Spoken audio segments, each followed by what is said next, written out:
We're all owned by the Syndicate, body and soul. Or should I just say body? Hello, filthy movie lovers, something weirdos, and anti-criterion bros, to the 23rd episode of the Sin Syndicate, the only podcast that knows to never take a holiday in East Europe, and that no bacchanal is complete without a rat show. My name is Gentry Austin, writer and researcher, and I'm here with my co-host, adult film historian Casey Scott. And in today's episode, we will be continuing and concluding our horrotic Halloween series with a brief visit to see the Countess and her sick friends in Zoltan G. Spencer's sexploitation horror film, 1971's Terror at Orgy Castle.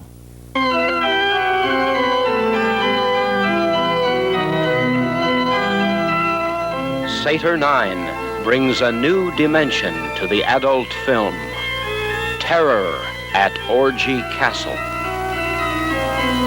You will follow American tourists Lisa and Bill as their European holiday turns into a nightmare of horror and perversion. You will join the midnight orgy of the strange ones in Terror at Orgy Castle.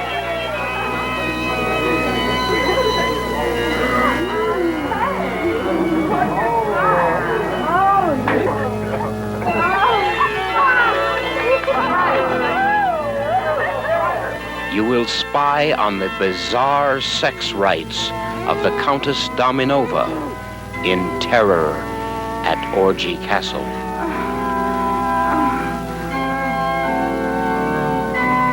You will witness forbidden scenes of witchcraft and black magic in Terror at Orgy Castle.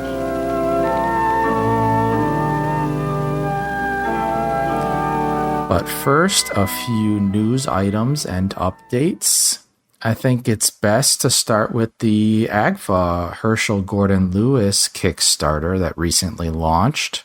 This has kind of turned into like the sexploitation news update hour, hasn't it? But that's fine. I think that's great. I think it's good. Great. Who else is doing that, right? Nobody. Yeah, I think it's great. Yeah. So the Herschel Gordon Lewis Kickstarter has begun, and there has been a little bit of confusion. I know we talked about it internally, but I've also gotten some messages from people and seen some comments as well regarding sort of the rewards and what is being funded. So maybe we can kind of help clarify that, because I think it's best to look at it as you're funding the equipment needed to restore these films. Sort of. I mean, Yeah. I'm confused. I need to read the description of that. In terms of equipment, they have a scanner. So if they're trying to get a new scanner, I don't understand that.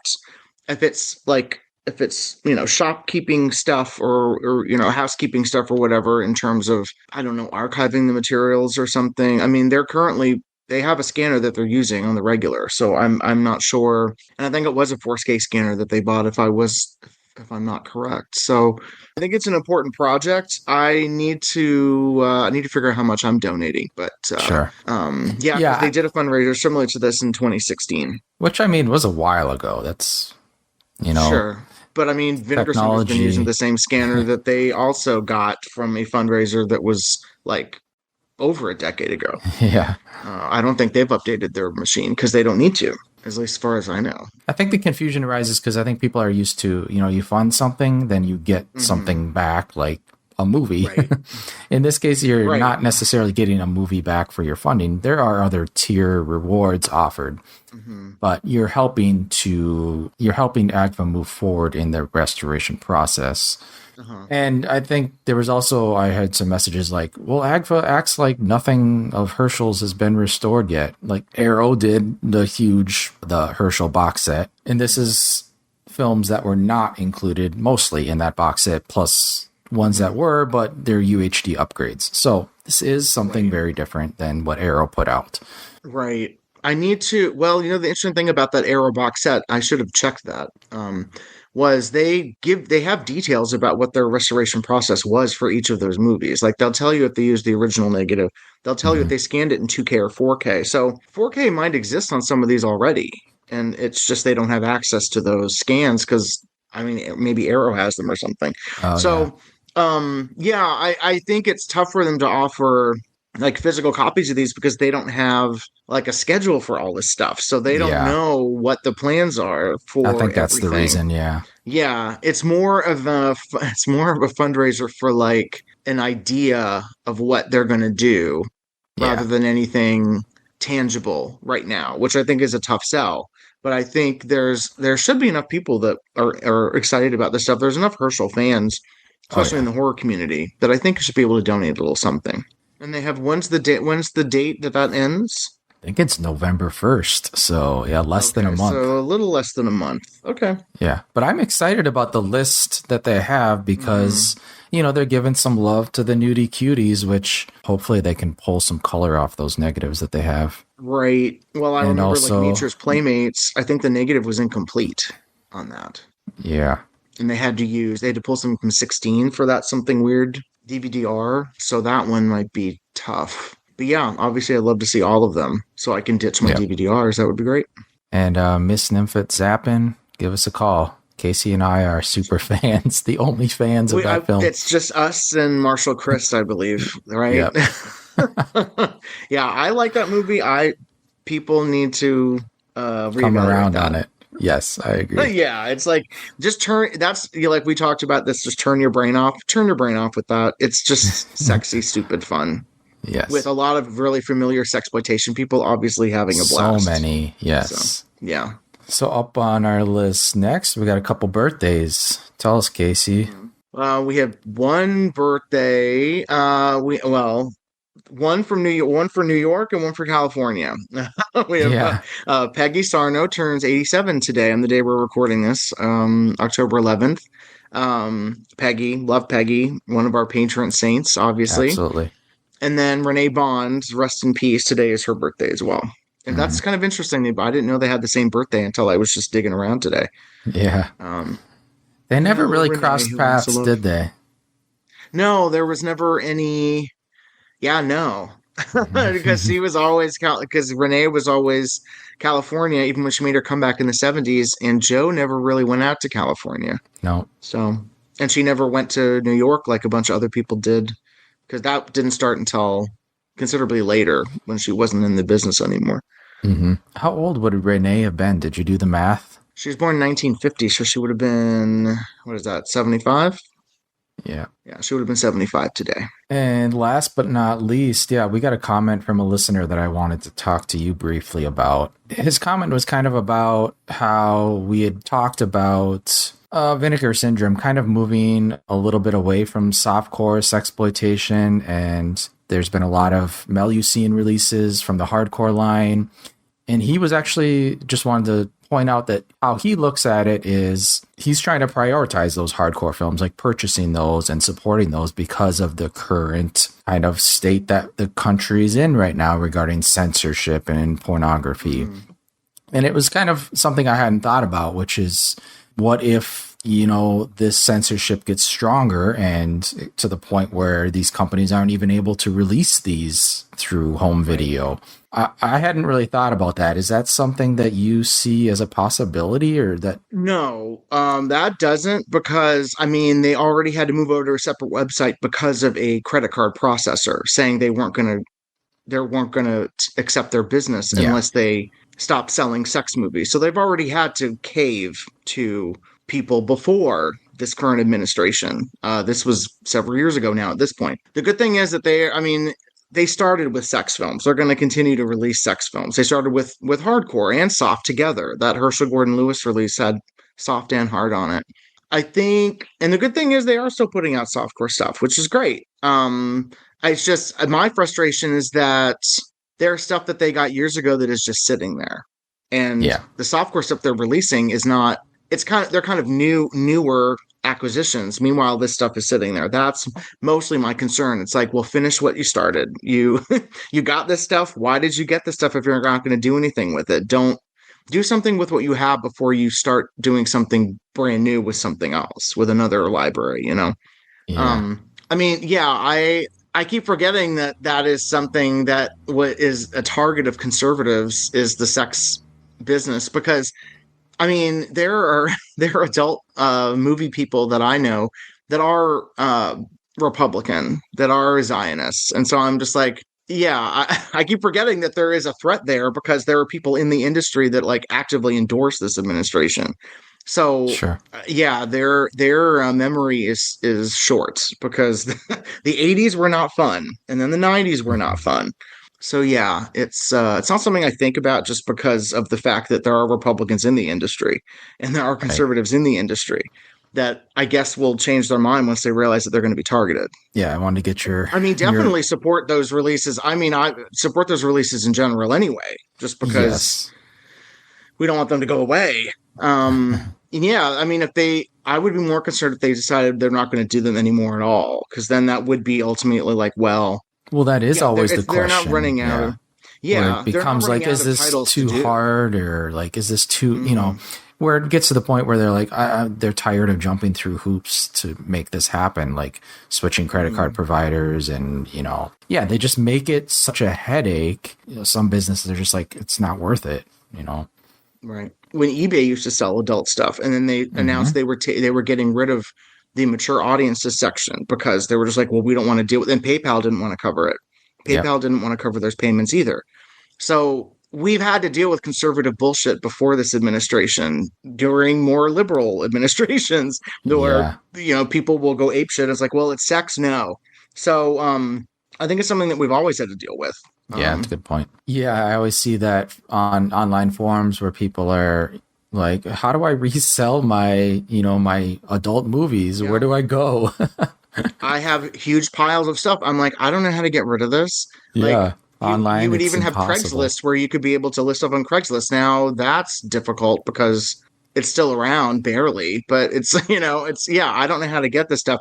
I need to talk to Mark Murray about that. Actually, Mark Murray is the guy at Ultra Flesh Archives, and he's doing restorations of like 8mm loops because that's Yeah. something Vinegar Syndrome doesn't do, unfortunately. So he gets massive collections, and I just don't know where he's getting them. I'm sure he has his ways, or people reaching out to him. But if there are people in the market for this stuff, then I need to find those people and offload some of this stuff. There's a lot of stuff that I don't need anymore, don't want anymore. Yeah. Somebody does, though. I don't want to throw it away. Actually, if anyone's listening, I should make a list and just make it available.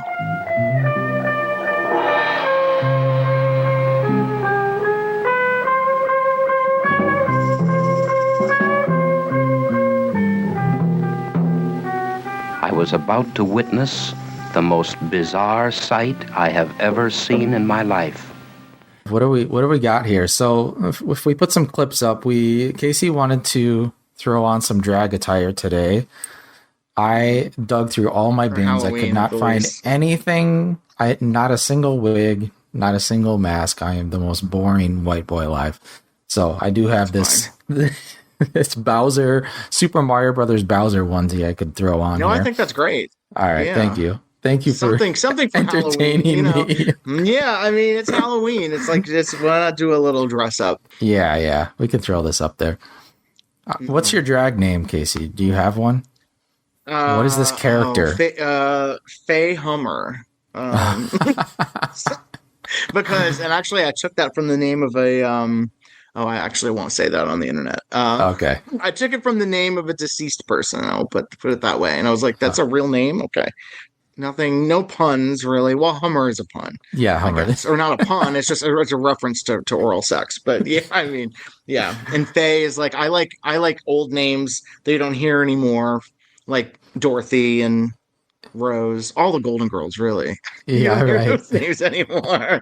Yeah, old women names. Agnes. Yeah, those kind of names. Shirley? Edward Shirley? Another old one. Edward Shirley. You don't hear really Shirley anymore. That is an old name. Yep. Yeah. So when I was thinking about this movie after rewatching it, I was like, well, is this going to be a short one?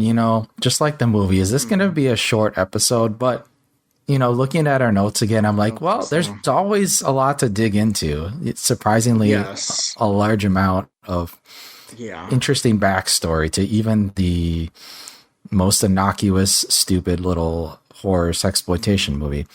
So let's get into it. Well, first of all, this is streaming on Cult Pix, and this might be something we can actually talk about because what's the licensing issue? Satire 9 production.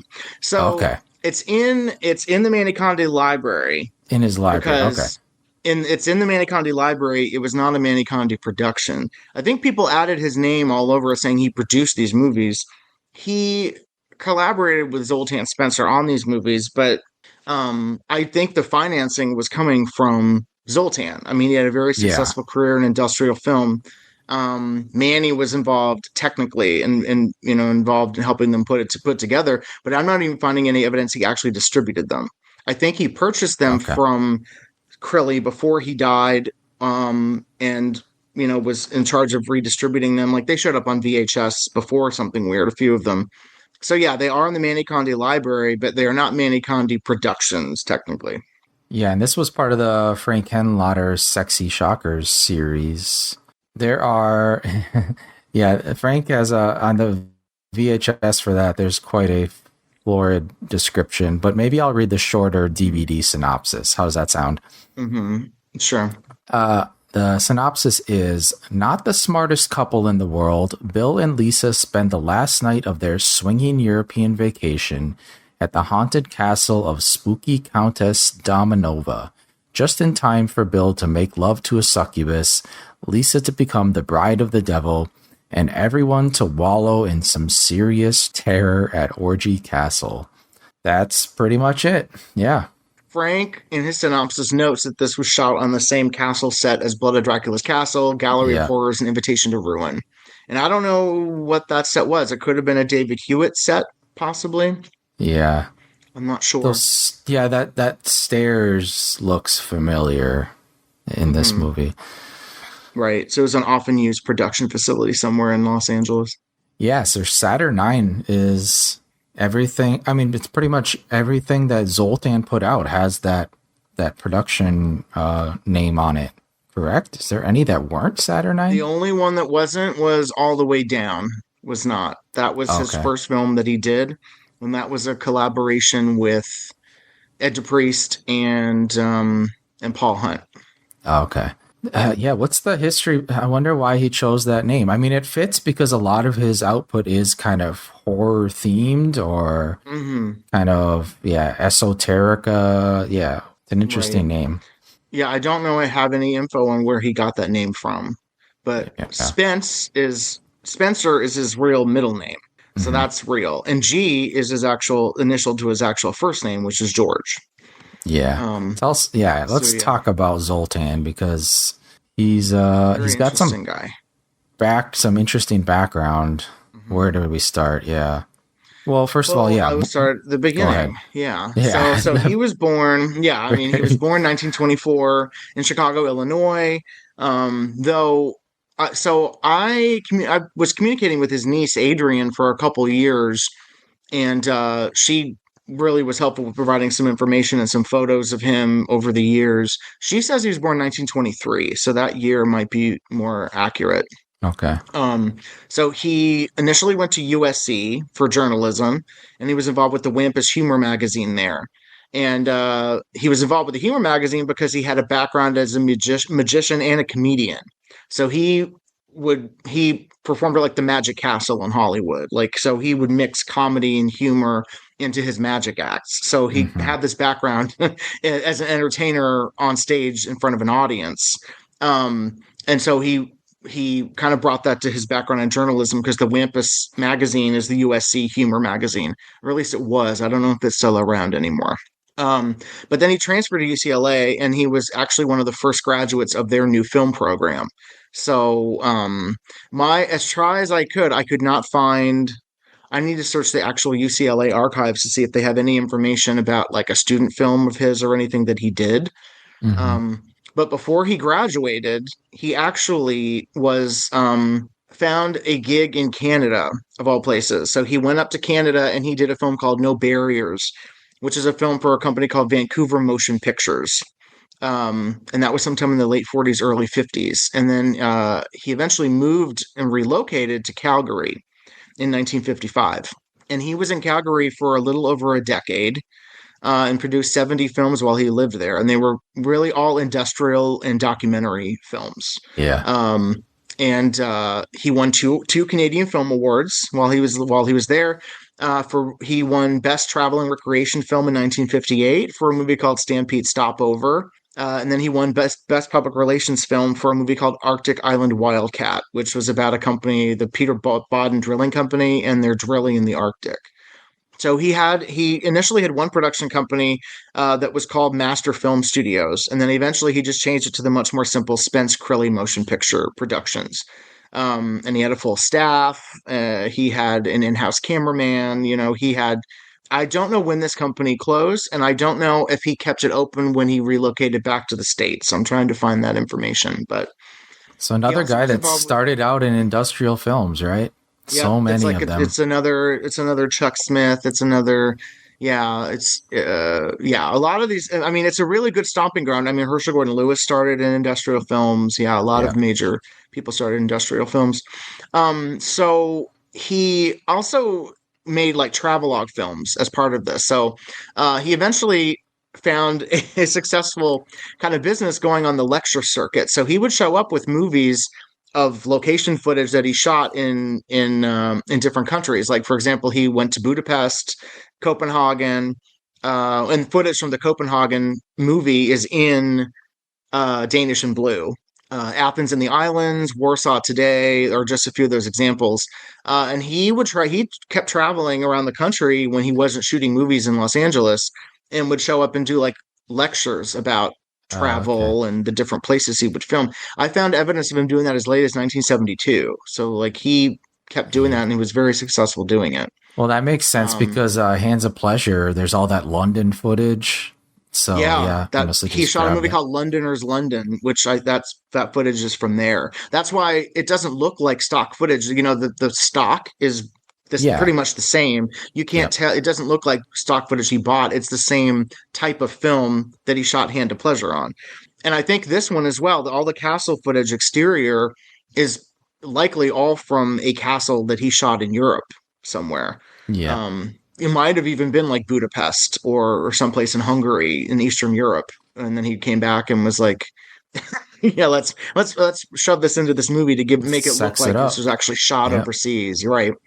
So he actually enters sexploitation through his brother-in-law, which is very interesting because his brother-in-law was Don Brown. So Don Brown, like Ron Garcia, who we talked about, started out in surfing films. Like Paul Hunt. Paul Hunt started in surfing films in the early 60s, and that's how he and Ed DePriest met. And then they both formed Canyon Films in the late 60s. So through Don Brown and his surfing film experience with DePriest and Hunt, Spence kind of fell into the sexploitation business and did this movie called All the Way Down, which is terrible. But it's Pat Barrington. So if people want to see Pat Barrington again, I think he did 3 films with her. Yeah, she was like a go-to person. Don Brown is interesting because then he went on to become Bob Fosse, which I think most people know him now because he did a lot of Swedish erotica loops. He did Debbie Does Dishes, which is great. And so he was in sexploitation for a while through Ed DePriest and Paul Hunt as well. So All the Way Down was Dial 4 Films. So that was handled by Canyon Films, and so was his second film, which is Tropic of Scorpio. And Tropic of Scorpio, which is lost, is where he met Manny Condi, because Manny Condi was the camera operator on that. So something must have clicked between these two, because after the Canyon Films experience with Ed DePriest and Paul Hunt, he and Manny split off to do the Saturn IX productions. So The Satanist was the first Saturn IX production, and that was lost forever until it was just recently found by, I believe, Garage House Films. Harry Garrow at Exhumed Films, I believe, and came out on Blu-ray, which is now out of print. But that was distributed by Alembic International.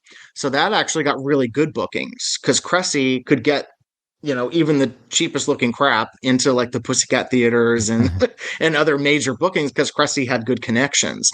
From there, though, the Saturn IX films, all the rest of Spence's films are Saturn IX films. So like Sisters in Leather, Screen Test Girls, Danish in Blue, Terror at Orgy Castle, and Hand of Pleasure. So all of those are ones that he made with Manny Conde doing cinematography and probably editing as well, because Manny had editing suites at his production facility.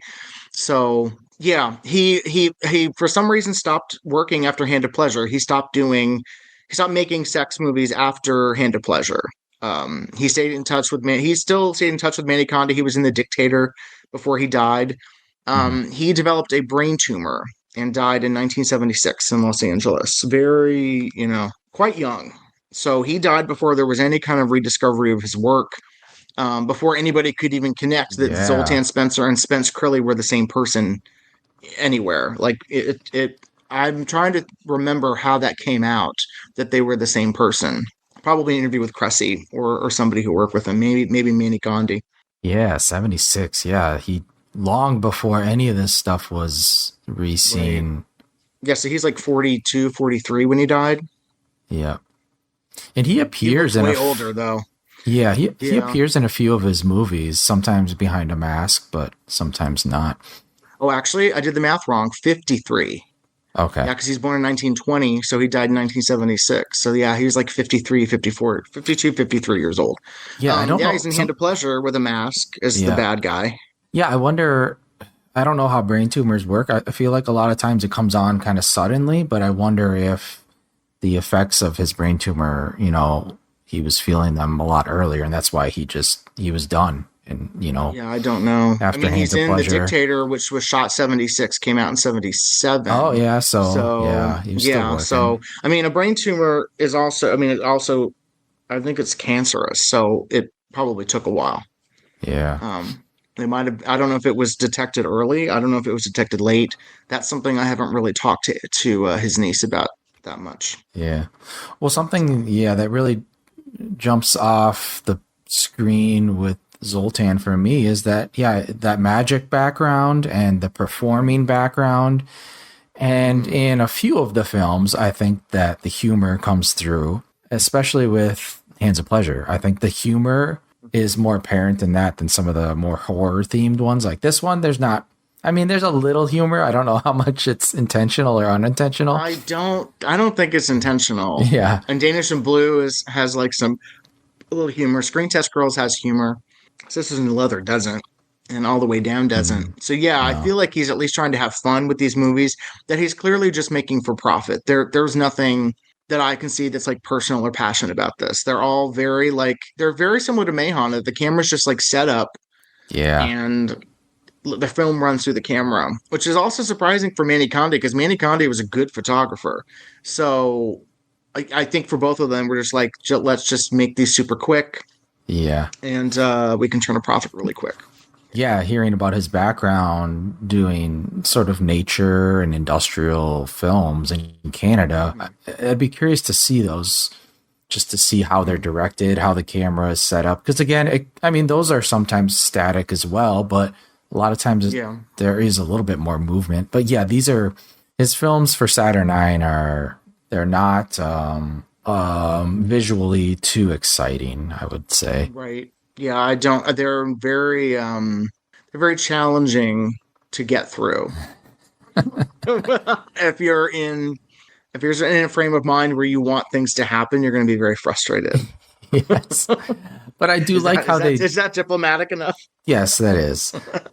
But again, like revisiting them again this week, I do like how they do feel again like a sort of a shared universe of, we joked about seeing that what's the cross that you called it? The St. Andrew's cross. Yes, the St. Andrew's cross appears in 3 films at least.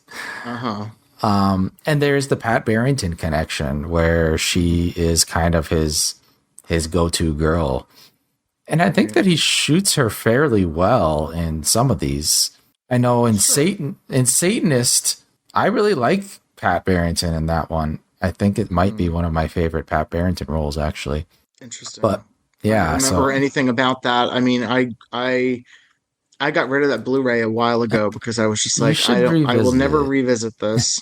Really? Even the Sisters in, well, and I kind of maybe needed again for Sisters in Leather, which was a bonus feature on that. Yeah, Sisters in Leather I prefer. I think Sisters in Leather is probably his most enjoyable movie now that I think about it. Yeah, yeah. I think it's the most. If I was going to recommend His one to actual somebody, story. yeah, Mm, exactly.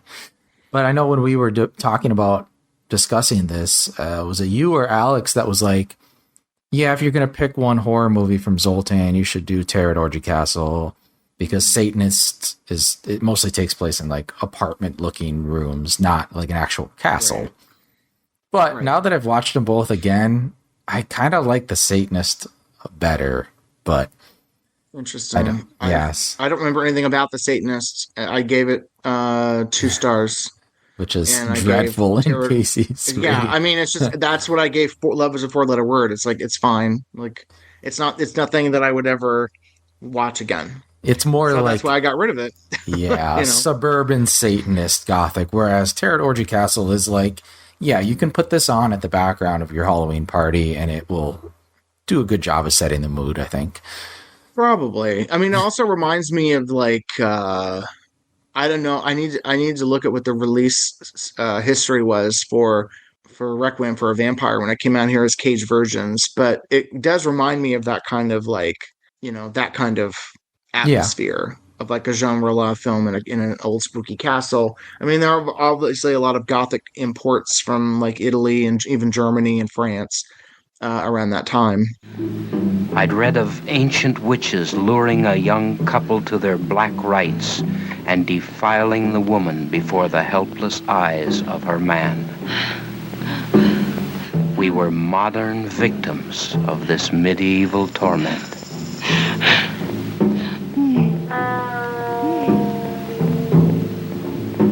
Did you say how you became friends with Adrian, his niece? Was it just through a random think message? I'm trying to remember who it was through because I didn't know I wasn't researching him for anything because I was not I I'm not a huge fan of his work. Work I find his story interesting. I don't find the films that interesting. I'd like to see what else he did outside of this genre. I'm trying to remember. I might have been put in touch with her by George Reese, my former editor at DVD Drive-In, maybe, or Stephen Otero, who's another guy who was doing is lots does lots of research and does different things on IMDb and stuff. I'm Oh, trying to okay. remember. It's been like a decade since I was put in touch with her. Okay. Yeah. Well, before we move on to like some of the performers, so what you can remember of the Zoltan filmography, how would you rank them? Let's do Oh a little wow. rank. Putting you on the spot here. No, the first would definitely be Sisters in Leather, and then Hand of Pleasure, then Terror at Orgy Castle, then Danish in Blue, The Satanist, and all the way down, and then Screen Test Girls at the bottom. Okay.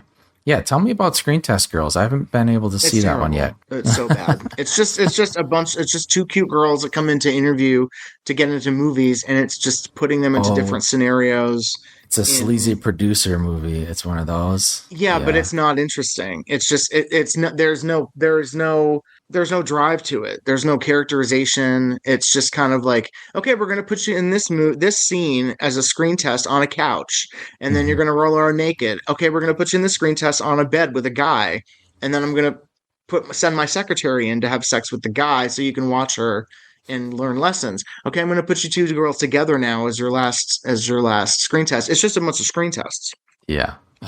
and it's boring. It's really Why? not good. Why is Yeah. there a gorilla in on the image from Something Weird Because Video? one of the auditions is she gets chained up and a guy in a gorilla suit mauls her. And that's All not right. even interesting. It's not The Bride and the Beast. It's Yeah. not it's not fun or interesting. So I would put that, and the girls aren't that great. One of them is Mary, I think it's Mary Jane Shippen, who's in a Yeah. few other things. And Phyllis Phyllis. Single, who I love, is the secretary. She's fine, but she's clearly just like, whatever, let's get this over with.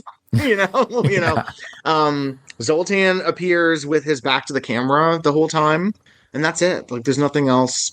exciting about it. That's why at least All the Way Down has Pat Barrington going for it, so there's some visual appeal. That's why Screen Test Girls is the rock bottom worst. It's just yeah, it's a total waste of time.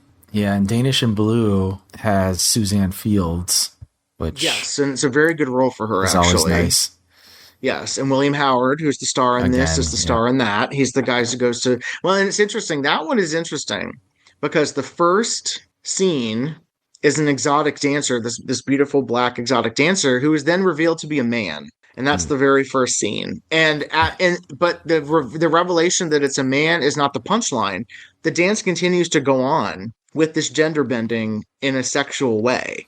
It's not like, oh, she's a man. Oh, no, what are we going to do? Even the narration is kind of like, oh, wow. I mean, I'm still watching this performance and I'm still really turned on by him or her or whatever. And it's just like, okay, there's the scene.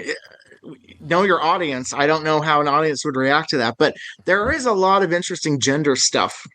I was going to say that as well. And I don't know if he was... I don't know if he was heterosexual or gay. I don't know. He died way early, not married. Doesn't mean anything because, Russell at least had a daughter. Not married is not indicator of anything. But yeah, I don't know. There's a lot of transformations from Terror in Orgy Castle has the Countess turning into a count for no reason. Yep, it's usually female to male too. Yeah, it's very interesting. There's a gay editor in Screen Test Girls that one of the girls tries to seduce and it doesn't work. Yeah, Sisters, Scissors, and Leather is lesbians. It's just it's interesting. It's very interesting. Well, and William Howard, the way he films him too, you could see I don't know. He has a scene where William Howard in his tidy whities and Hand of Pleasure has to hold him down. I know. It is kind of like, okay, was this your man? Yeah, exactly. Was this the guy you were into? You gave him 3 pretty good starring roles in a row. And all with full frontal nudity. Correct. Yes. So it's very interesting. He kind of latched onto this guy in particular and gave him these 3 roles and centered 3 movies around him, essentially.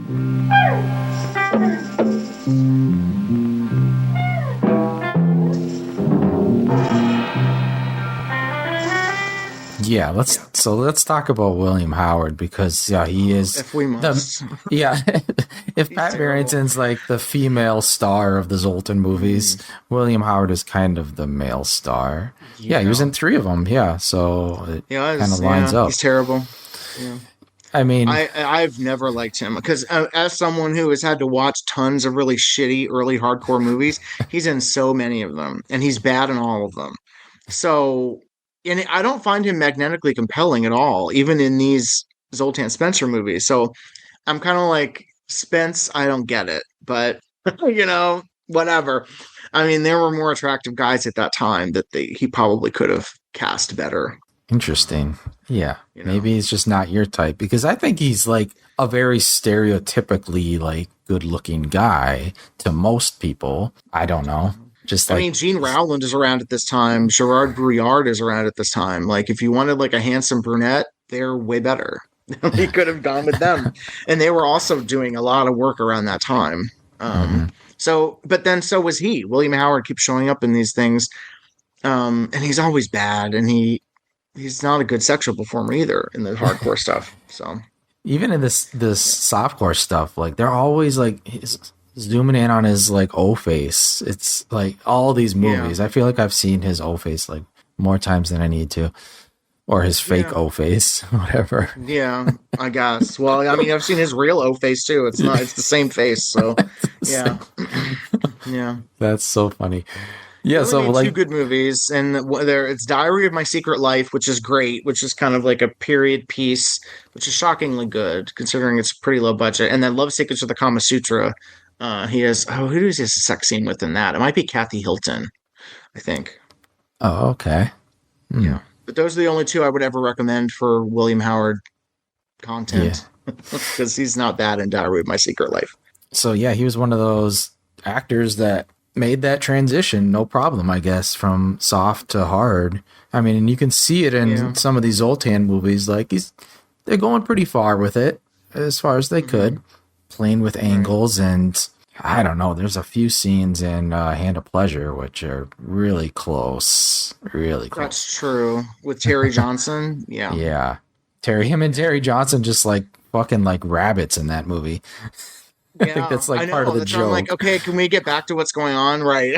Well, that's another thing. And then he's in drag in that, in Hand of Pleasure. Oh, like, yeah. He's got that leather corset on. Yeah. Yeah, exactly. So I'm just like, yeah, I think we might be on something. Spence has, I'd like to know more.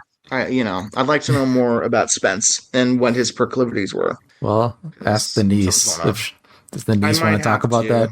I think so. She's very open. The thing is, I don't know if she would know. She was young when he died, so I don't know. Right. Well, so yeah, that's William. What else is there to say? He's nothing. He's terrible. That's enough. But Bambi Allen, can we agree that we like Bambi Allen? Great. Yes. Love Bambi Allen. Rest in peace. Very early victim of silicone implants, leading to cancer. And she actually got a funeral services notice in Box Office Magazine, which is really something because, by that time she was pretty well established as a dancer and a model and an actress. I mean, she worked with everybody, and she was very easy to get along with. Her reputation was very good.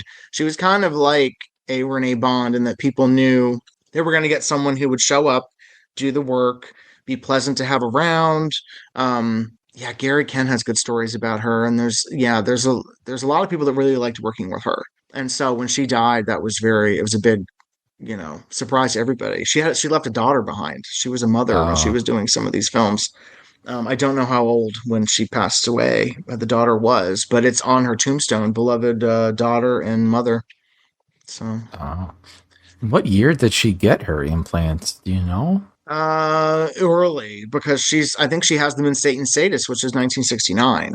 So there are some films you can see very early where she doesn't have them. It's kind of a Renee Bond situation where you can see there are ones pre-implants and there's post-implants, but most of them are post-implants. She also had implants in Fabulous Bastard from Chicago, in that, where she plays she plays a temperance protester or something. She's protesting alcohol. She's like a Prohibition era, like protesting alcohol, and she gets sexually assaulted, of course, because these movies are terrible in that way. Her bodice or whatever gets ripped off, and she has very vivid implants. So bad casting for someone who's supposed to be a conservative religious person. Or maybe that's have implants playing against playing into the hypocrisy there. I don't know. They're not that smart. Nobody making that movie is that smart. But she was also from Chicago, just like Spence. So she was in her 30s because she born 38. So she was actually 31 when she was in State and Status, because I was 69. But she also was Linda and Lyndon Abilene for Herschel Gordon Lewis. She was Miss Nymphet and Miss Nymphet Zappin. Yeah. She was in Bang Bang Gang, which you just watched and liked. Yeah. She was in Drifter, but right before she died, which was Pat Rocco's bisexual film. 3 movies for Al Adamson. Yeah. So she worked for everybody. She also had a good part in an Adam 12 episode as an abused mother, which you can see screenshots of her on IMDb. She has, dialogue and good close-ups and stuff. And then her daughter's played by Dawn Lynn, who's Leif Garrett's sister, and they're both in Devil Times 5. So yeah, she got around so much stuff. Yeah. Yeah. And then she's Butch and Sisters in Leather for Spence, which is very memorable. She's very good in that. Yeah, she was in William Rotsler's. She did what he wanted. I watched that recently too. That early adult movie. I think it's like early footage too, because I think he used. Yeah, it might have been spliced in because it's like dream. Too. Yeah, dream footage. Mm-hmm. Yeah. But yeah, she's always a welcome presence. I can't think of any movie of hers that really. I feel like she didn't get too many like big highlighted starring roles, other than Lyndon Abilene is one, and Miss Nymphet is the other one. And Miss Nymphet, but I mean that's like not a like plot-driven movie. No, but I mean that was like what the second post that you put up on Instagram when we started the new Instagram was her. Yeah. So Bambi Allen already Yeah. a presence on the Sin Syndicate Instagram. That's a good point. Yeah. Yeah, I mean she's very good. She's very good with comedy. I think it's a situation where she was good, but I don't know if people knew how to use her. I feel like people just liked her enough that they wanted her on the set, and they were like, "Well, we have something for you. Just come and show up, and it'll be Yeah. fun." And you can tell that she, I think, had fun whenever and with whatever she was doing. I mean, she made a lot of turds too, but I think the fact that people still wanted to work with her says a lot. Like that Britt Blazer thing where she stars as Britt Blazer, which is not good. Um, but that's another lead role for her, which is just not worthy of any talent she had to offer. Yeah.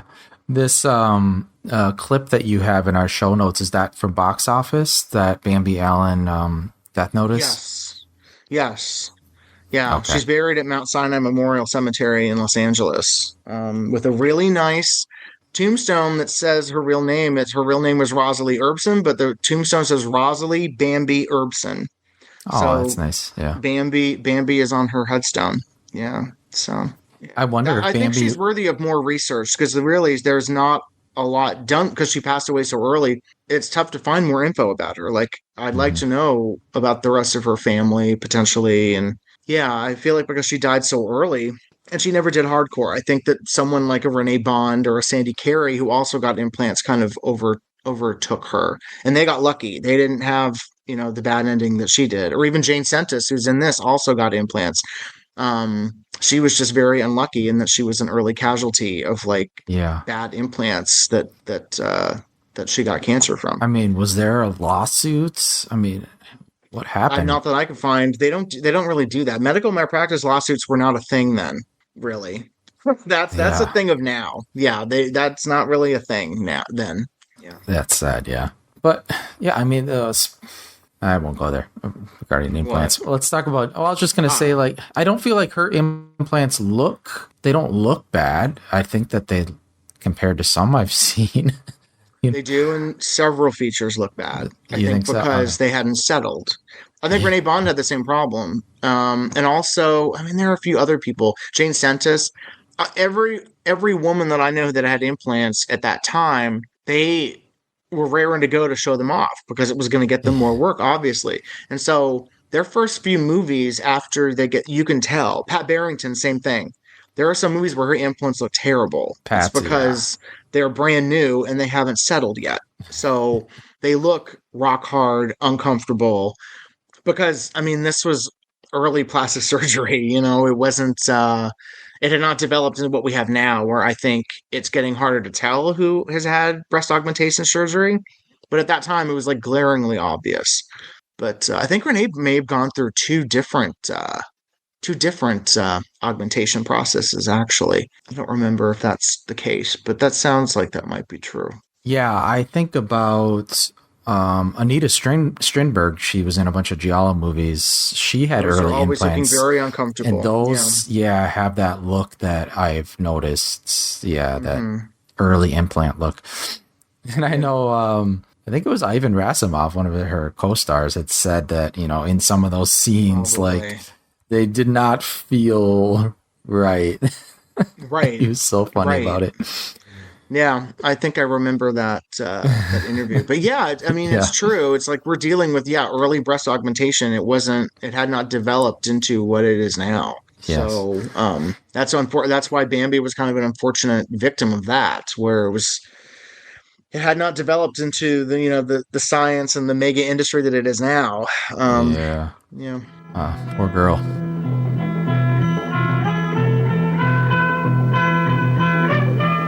The Countess had certainly assembled a freaky collection of friends. Or were they, too, guests in her castle?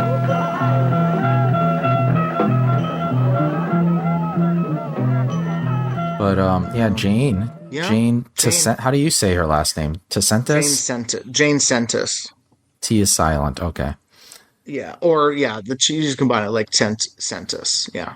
She's in a lot of this stuff. And it's not... most of it is not good. She's another one that was easy to work with, and I think people knew they could just call her. She hides under a lot of wigs and a lot of terrible stuff too. I think most people know her now as Miss Hyde in the adult version of Jekyll and Hyde. I think that's probably her biggest role. And then also she's in the that movie Sacrilege, which is the witch movie, which was everyone says Ray Dennis Stuckler directed it. I have my doubts, and it was spiced up with hardcore footage that is not her, but she did do hardcore and other stuff. Okay, I haven't seen that. Yeah.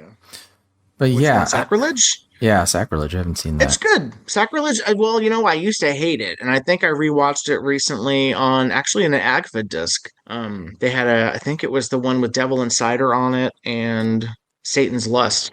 Yeah, I like Sacrilege. I mean, for what it is, it has good atmosphere. I quite like it. Yeah, it's funny you bring that up because, when we were thinking about movies to cover in October, there's so many erotic, horror, hardcore movies, but there's not as many softcore sexploitation ones. And Sacrilege appears to be a hardcore horror movie. Through inserts. It was shot soft, and then all the sex is hardcore through inserts because it was 71. I think it's because the 60s were of course a horror decade, like every decade kind of has its own modes of horror. So 50s, 50s was like monsters and things, but 60s, I think the kind of horror that was around in the 60s is tough to translate into sex films. In the 70s, I think it became much easier to kind of adapt things. I think The Exorcist was a huge trailblazer. I think Rosemary's Baby made an impact that eventually followed into the 70s. But like we're talking about softcore sexploitation, the closest thing I can think of is of trying to make like a Hitchcock sexy thriller. Yeah, that was I was going to say, Psycho's the big one from 60s. Right. I'm trying to think of the other, like Hammer was around in the 60s. They're not going to do a zombie movie like Night of the Living Dead. They're not going to do... But we really don't have like vampire sexy movies. That comes around in the 70s with like Requiem for a Vampire and The Blood Rose is 69. Vampire Lovers is 1970. So like mixing sex and horror in more graphic ways, I think was more of a 70s thing. There are definitely other examples, but I think it became more of a 70s thing. And that by that time, hardcore was the name of the game. That's why you have stuff like Angel Above, Devil Below, which was shot softcore, and then they added hardcore inserts, or like not Devil's Playground. Devil's Ecstasy is another one, shot softcore with inserts added. Bacchanal, another one, shot softcore with hardcore inserts. Yeah, she's always in the wig. Garbage. It's hard to sometimes spot her because her face isn't super distinct.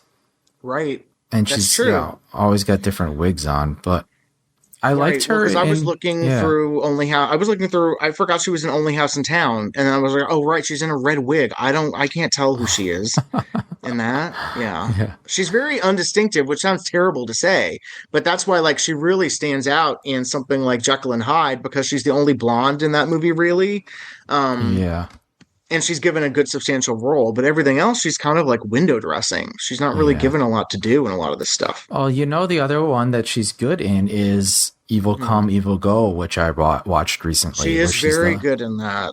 I think that's the best I've seen. She's the lesbian girlfriend that, I won't say anymore. Yeah, it's like 72 was her year, because she was in that, and also Jekyll and Hyde Portfolio, and then Evil Come, Evil Go. Also Manny Condi. That's a great movie. And then she was in I love Evil Come Evil Go. We could have talked about that, but we've already done Manny and Bob Chin. So, we'll get around to it. When we take a break from Bob and maybe we'll have Patrick back to talk Evil Come Evil Go next Halloween. Yeah, because that would make sense. Yeah. I know Jane is around. Okay. I'm not going to mention the person who is in touch with her because I don't know if he wants me to, but he has let me know, another researcher, very good researcher with really good connections and really good research skills, has advised that she really doesn't remember much about this period in her life. She doesn't remember specifics about films, which makes sense because a lot of these are shot quickly. She made a ton of them. She's not going to remember stuff. Apparently, she doesn't even remember Jekyll and Hyde that much, which is very surprising to me. Okay. So there are certain things that will jog her memory. She has specific memories about certain films for some reason, and then others not at all, which makes total sense to me. I think anyone from that era would be that way. Like Casey Lorraine is that way. Yeah. I know that Renee Bond would be if she was still alive. I know Ushi's that way. Neil deGrasse is that way. Like, when you make that many movies quick, like Under that every many weekend. wigs. Yes, and yeah, every weekend of your life for several years, like, these quickies, you're not going to remember everything. You may remember people, but not, yeah. Yeah, does she remember being like the flesh market slave and below the belt? Probably not. Probably not. She showed up, was topless in a living room, and then went home. Right, like that was max 3 hours of work. Like there was no reason for her to remember that. Yeah. But yeah, I like Jane, and again, I really liked her in Evil fine. Come, Evil Go. We'll talk about that one day, someday. I know she's in Strangers for Sam Weston, which I just watched, but that's really Starlin Simone's movie. I don't remember her that much in that. And then she's also in Threads of Man for Dick Fontaine, which is, it's interesting that there are so many straight industry women who would then work with like gay filmmakers. So like Eve Orlon worked with Fred Halstead, and Judy Angel worked with Pat Rocco. And then apparently she was in Threads of Man for Dick Fontaine, who did Sins of Rachel and a lot of other gay stuff in the 70s. So, just ways that industry kind of, those two industries kind of interwove sometimes. Lisa had always dreamed of making it in the castle, and the old stones really turned her on.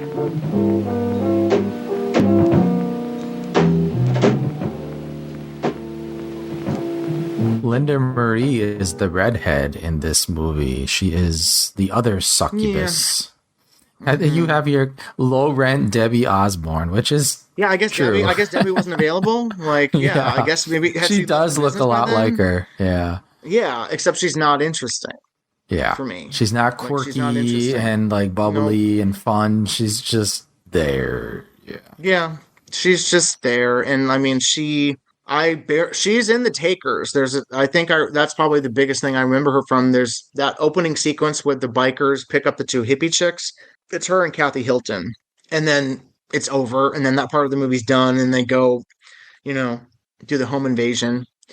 I don't remember who she was in Tale of the Dean's Wife, because that's Christine Murray's movie. That's the thing. She works in movies with other people that easily outshine her. So it's difficult for me to gauge whether she's any good or not, because she's consistently outshone in star power.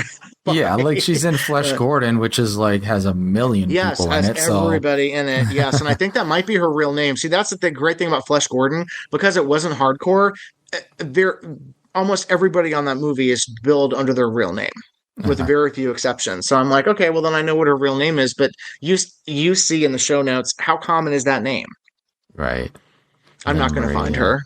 And to be fair, I don't want to. I really don't care that much. Yeah, she wasn't in anything really. Even Flesh Gordon's like probably her biggest project. How much does she have to say about it? Probably not much.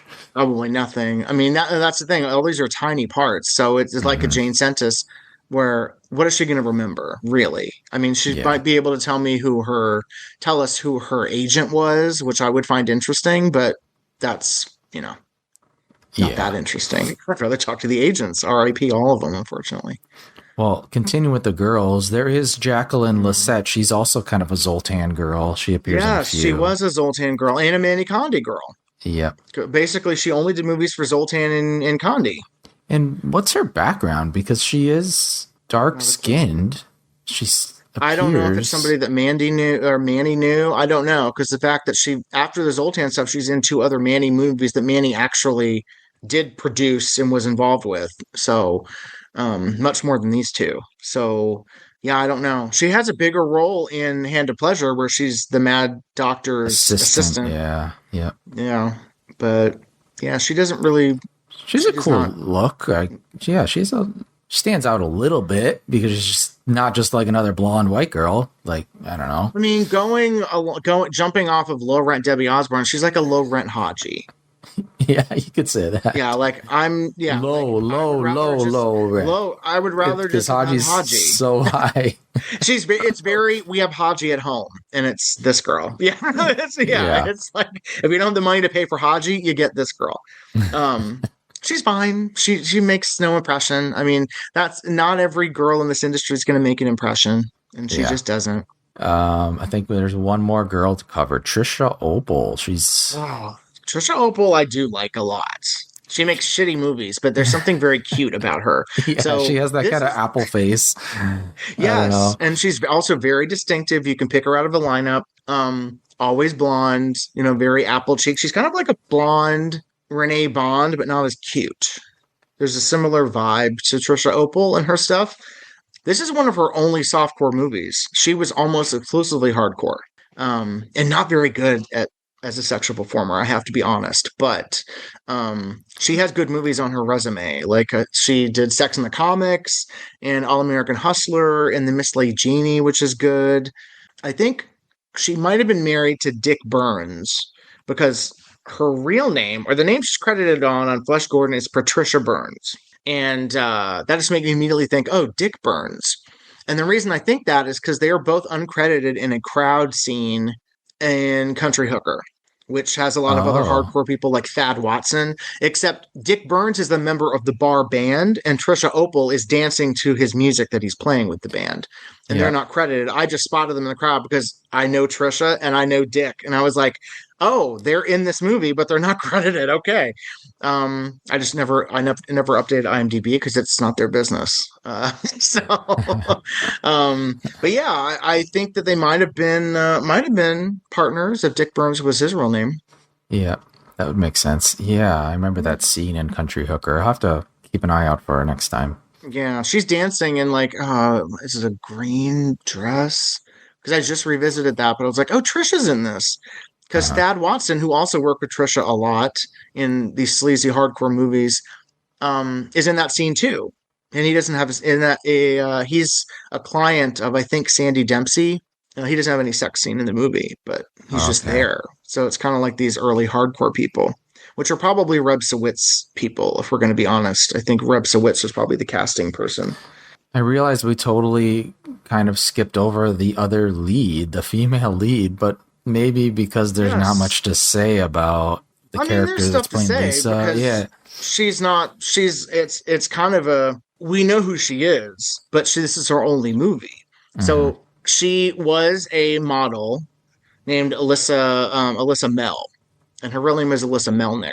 But so she was mostly a model. Like she did a lot of photo spreads in magazines in the late 60s, early 70s, very young, early 20s. And then, she got married and went back to Pennsylvania. She still looks pretty much the same. I have a picture in the show notes. I was like, oh, yeah, that's very her. Yeah, so. I mean, she probably would remember this movie if it was one of her only movies, don't you think? If you asked her about it. I think she probably would. Be like, well, it was in a castle stage. There were a bunch of guys in a ram's head. And your boyfriend was tied to an St. Andrew's cross, and it was directed by this guy named Spence Crilly. Yeah, she probably would. She probably wouldn't want to talk about it though. Yeah. The rat was trying to chew its way from that heated brass bowl, and the only way out was through her flesh.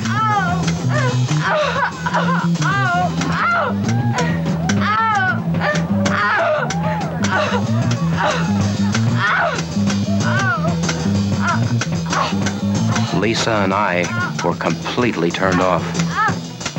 Well, now I'm trying to remember who is so it was Lisa Marie, or it was Linda Marie that had the rat put on her chest, right? Was that her? Yes. Okay. Yes, that's Linda Marie. That was Linda. Okay.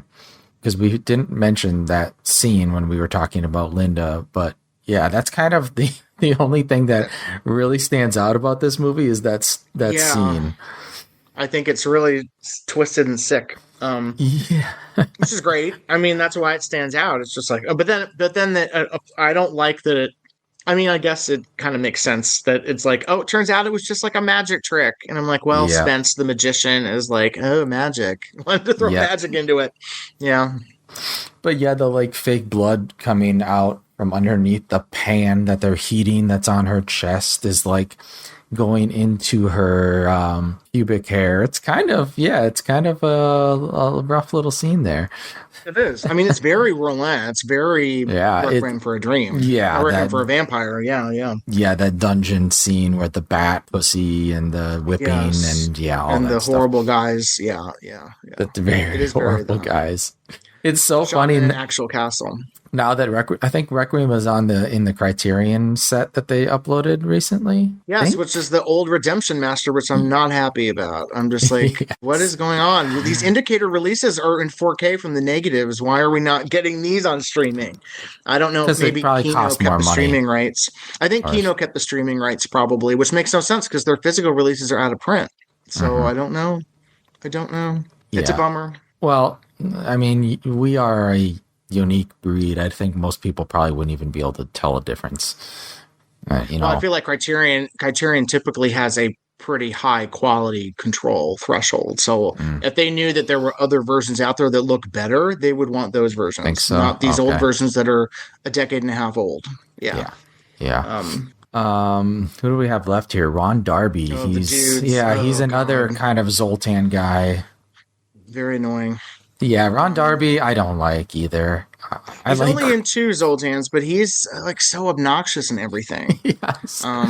He has that he's like a face Rick that you want Lutz, to but punch. worse. Yes, Yeah, he's not good. Yeah.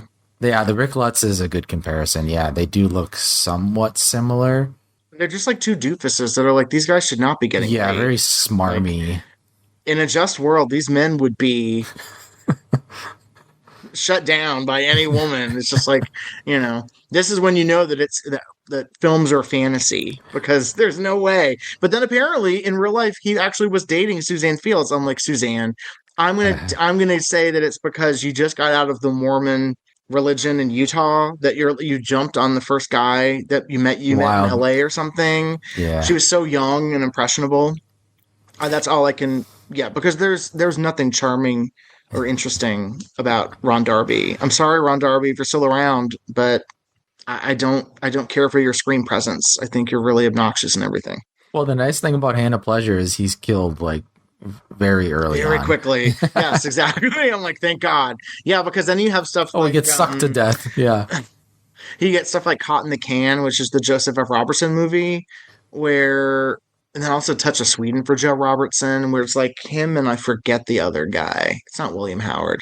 He's another Flesh Gordon guy. Yeah, he was in there too. Yes, which I think that might be. I'm not sure what his real name is. Then that might not be his real name.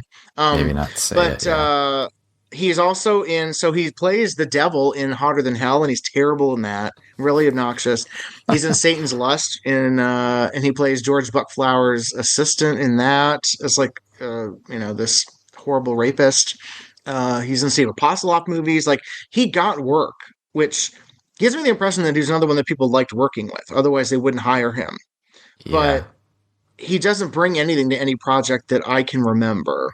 I'd love to be surprised if I'm revisiting stuff. I'm like, actually, Ron Darby's good in this. I don't see that happening, but it would be a nice surprise. Yeah. Yeah, that's Yeah, he's Ron not Darby. good. What about John? Well, John Dullahan? is very interesting. Yes, John Dullahan, I believe is how you pronounce it. It's Irish name. Mhm. So I feel like there's probably way more to say about him, and I just don't know because I haven't devoted that much research to him. Yeah, his He was in IMDb New is York. very different, right? Than these Very guys, different. than everyone Well, else's. yeah, he moved out to Hollywood and had to do like 5 years of sex movies before he finally started getting work in like regular movies and TV. He put in his dues, but he was a Broadway actor or off-Broadway, like a stage actor in New York. He was from a New York guy. He was born in New York. Went out to Hollywood like a lot of New Yorkers do, and tried to make it. And of course, because for a sort of older guy, he was like early 40s when he started. In good shape, not bad looking, would do nudity. To my knowledge, I don't believe he ever did hardcore. He would do hardcore movies, but not have sex in them. Mhm. I believe that to be the case because I don't remember him ever having actual sex in these movies. Yeah, But he didn't because want he's that older, stigma either. He's typically cast in like roles of authority, usually like professors. So he's in a lot of white coaters too, because he's very good with dialogue. He can talk to the camera and is very natural. So he's in stuff like The Undergraduate and Sexual Liberty Now, the Postgraduate, Sessions of Love Therapy, like a lot of these movies where he's either like a professor about sex or a doctor, or a psychologist or something. And it's very believable in those things. And then the flip side, you have him in really terrible, shitty movies. Like there's Cosmo's movies like Ego Trip not Fisherman's Luck. He's in another one of them that's just terrible. And it's just like, that he needed the money and he was auditioning and going out trying to get work on like TV and film. And this was just what was available. And he did it. And always hid behind a pseudonym. I think John Dunn was probably his most frequently used or familiar pseudonym from his sex film days. But he was in a few other drive-in movies too. He was in The Thing with Two Heads and Sweet Sweetback briefly. Garden of the Dead, which has a lot of sex film people in it, from the Lee Frosts and John Hayes world.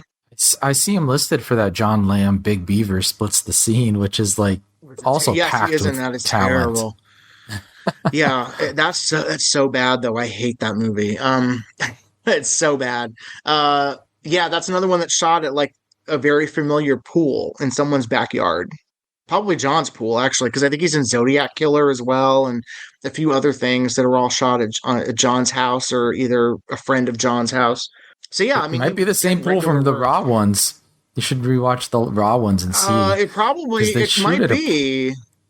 Did they shoot anything of Mermaids of Tiburon in a pool? Like maybe the underwater stuff was shot there. Yeah, maybe the underwater stuff, but yeah, mostly it's on the coast. Yeah, interesting.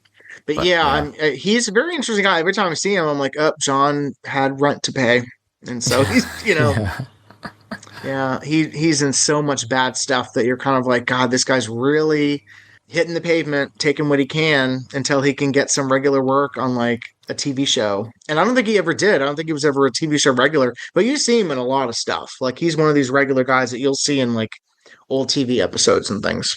And then you see his credit as reporter in Apollo 13. Yes, right. Yeah. Like he had to hit the pavement and do these character actor bits when he wasn't doing sex work, but that was way later. He died of lung cancer in I think 2009. So he was like in his 70s when he passed away. Now, not to my knowledge, never discussed his sex film work with anybody. Understandable. That's the cast. I think I probably teased my thoughts, but maybe you can give your thoughts, your revisit. Well, actually, do we want to discuss the distribution of this? Yes, we could do that. Because the only existing poster that I've seen calls the film Orgy Castle, and it says it's Sack Amusements, but I think it was a regional distribution.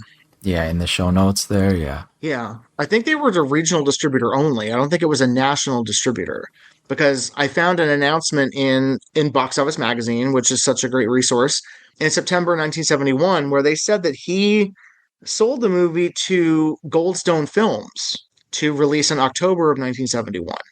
So Goldstone Films is also not Manny Condi. Goldstone Films is Harry Goldstone.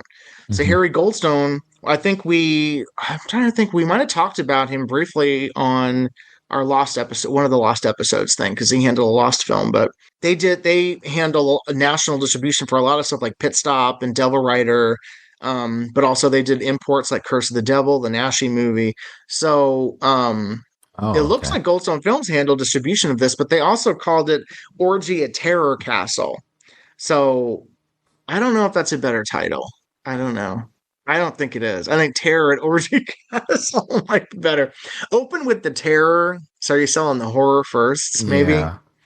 Yeah.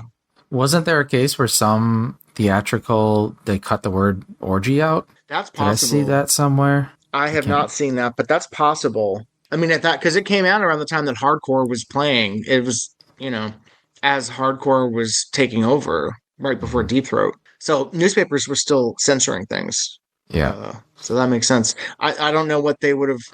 I don't know what the reissue would have called it then. Yeah, Terror Castle, just blank Castle, or just Terror Castle. Yeah, but that's kind of bland, isn't it? It is, and also it doesn't hint at the sexual element of the film. I've got to admit that this circus was turning me on more than a little.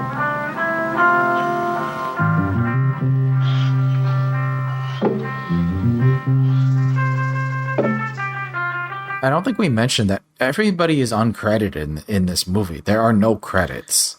Right. After a while, the Saturday Night stuff didn't have credits. So, like, Screen Test Girls and Danish and Blue have credits. And they're obviously fake credits, but they're at least credits.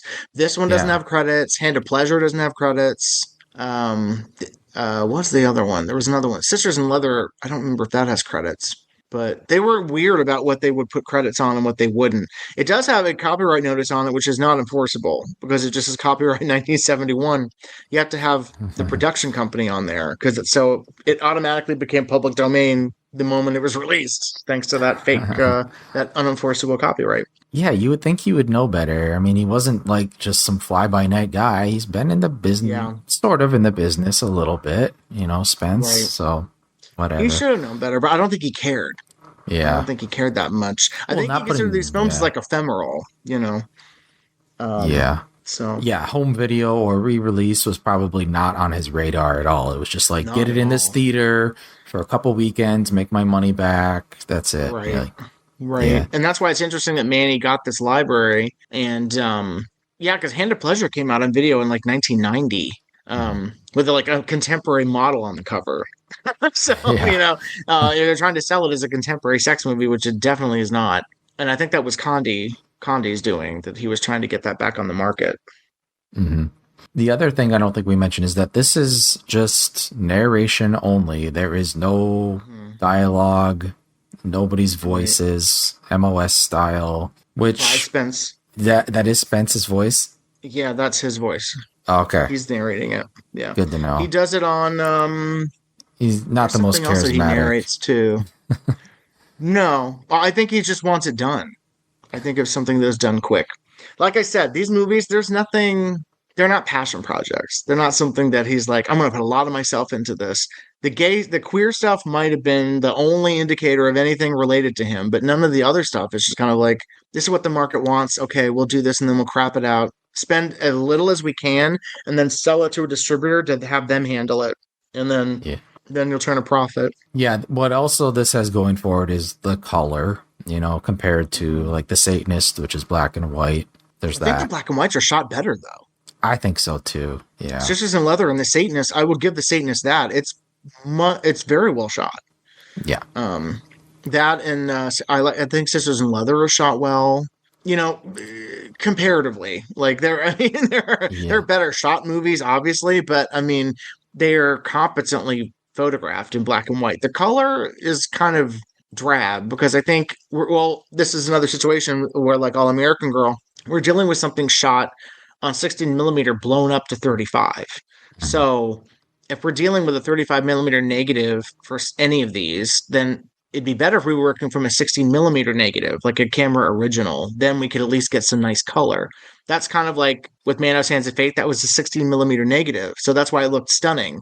That's why it always looked terrible on video, because it was from 35 millimeter prints. Yeah. Yeah. Yeah, I think that's why I wonder how much it would pop.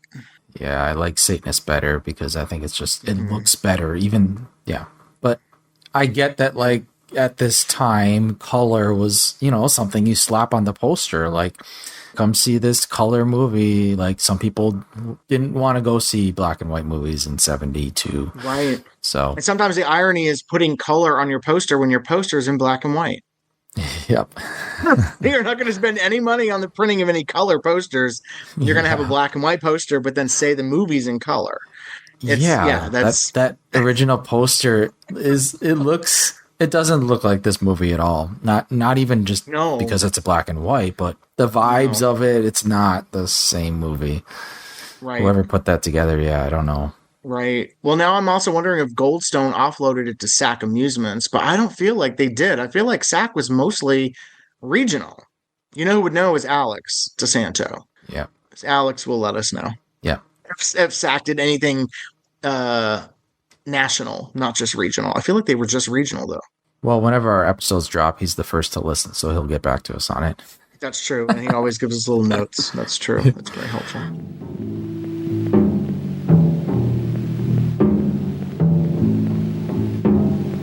That vampire book had mentioned a female demon known as a succubus who appeared in the night to sap the strength of her male victim. Man, what a crazy dream I was having.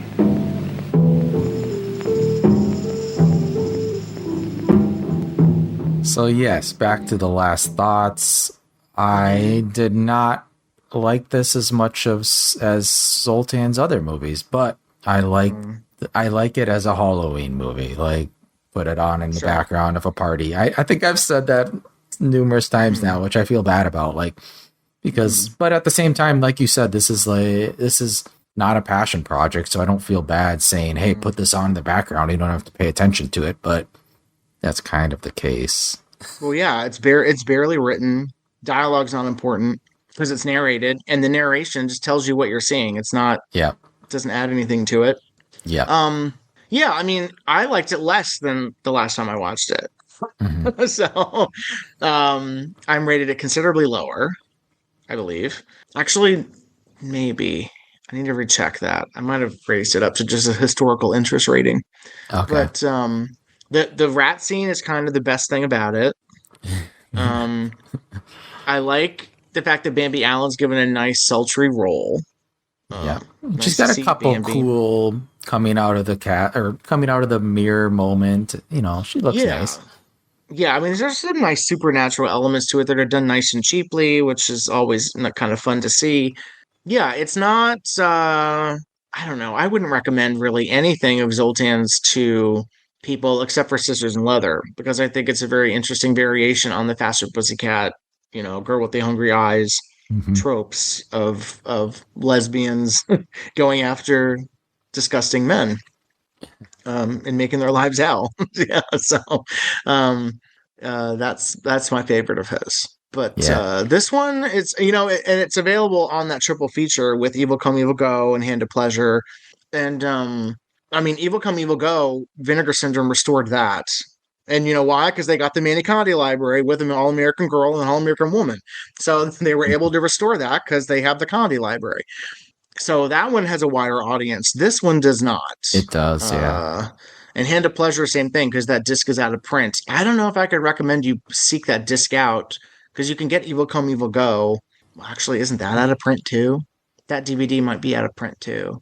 That one needs to be reissued as well. Yeah, I'd like to see the Zoltan, if you're going to do it, put these three together, because they do play off each other and they have similar scenes. Satanist, Terror at Orgy Castle, and Hand of Pleasure. I would put them together because, or do a double feature with Satanist and Terror at Orgy Castle, because a lot of the shots are even similar, with the girl laying on the altar with her head back. It's the exact same shot in both movies. So, I mean, there's not a lot of creativity here, but it is fun to see those mirrored. Like, one's black and white, one's color. But then also Danish and Blue and Hand of Pleasure and Terror at Orgy Castle have the St. Andrew's cross in them. Yeah. That's the through line for those three. And they all star William Howard. That makes more sense. William Howard box set.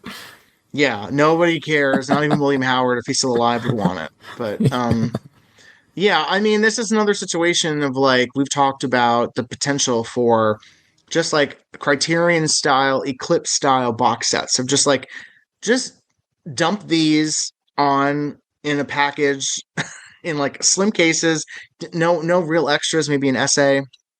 That's it.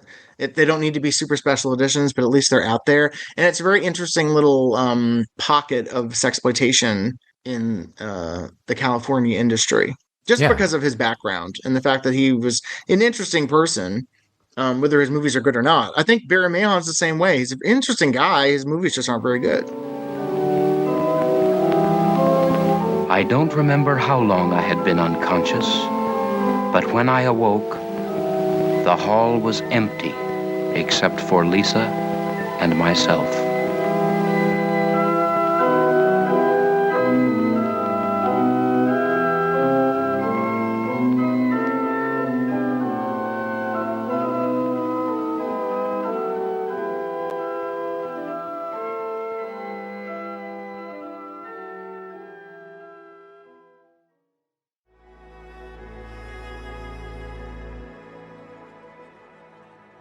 Thank you for listening.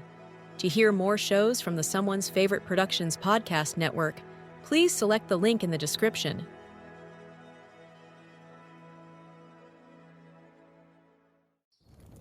Have you ever wanted to dive deeper into the horror movies you love? Beyond the Blood is a horror podcast for fans who want more than just surface level screams. We do deep dives into the movies that shaped us, digging into director commentaries, behind-the-scenes stories, deleted scenes, and the special features that most people skip. Each episode is a love letter to the genre. We break down how these films were made, the creative risks that paid off or didn't, and the lasting impact they've had on the genre as a whole. From 70s slashers to modern nightmares, we celebrate the craft, chaos, and characters that keep us coming back. If you're the kind of fan who rewatches movies with the commentary on, or you simply grew up in the video store horror aisle, the Beyond the Blood podcast was made for you.